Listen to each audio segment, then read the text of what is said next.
Esther Ramkisoon, president and founder of the Queen Esther's Ministries of Trinidad and Tobago, has a strong message for us this Christmas Eve, in keeping with this, the season of giving. Give a little and help a lot.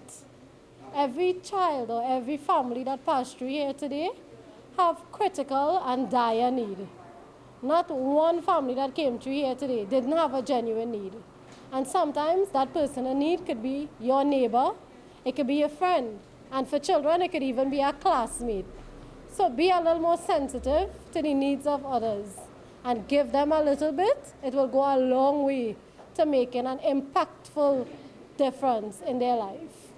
And the San Fernando-based charity leads by example, as they distributed 100 grocery hampers along with 300 toys and treat bags to families across Trinidad and Tobago on a Saturday. While the toys and treats are open to all children between the ages of 2 and 12 years old, there is an application process for the hampers to ensure fairness and transparency. We do something called a means test or a screen test, where you have to apply and submit your information. Once you submit your information, it is given to each director on our board, who then has the opportunity to go through the information. If needs be, we conduct an in-person interview.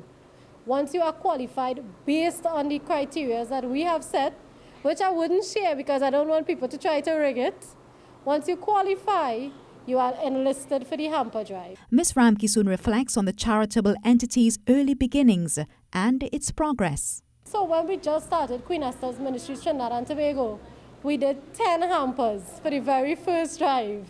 And then from 10, we went up to 50 and 60.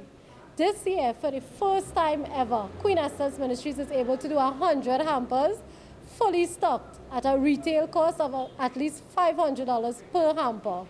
And for the first time ever, we have done close to 400 toys and 400 treat bags, as opposed to when we just started and were only doing 100 treat bag and toys. So we have seen growth, we have seen an increase in sponsorship, and we've also grown internally in terms of the group of volunteers that we have.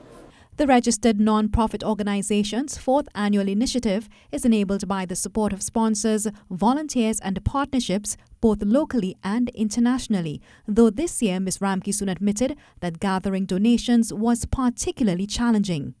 Sponsorship was limited this year because a lot of businesses have been complaining that business is slow. But God provided, because He has been my provider all my life from a young girl growing up, and I've seen Him move mountains to provide for the families that are benefiting from these hampers. So I really give all glory to God for providing for these children and these families. We are just the vessels that God are using. My volunteers are amazing, but we all understand that it's God that's providing. Queen Esther's Ministries has incorporated Tobago and will be conducting a hamper drive on the island for the new year on January 3rd. From Queen Esther's Ministries Trinidad and Tobago, we wish you a Merry Christmas and a Happy New Year. For TTT News, I'm Giselle Lagol.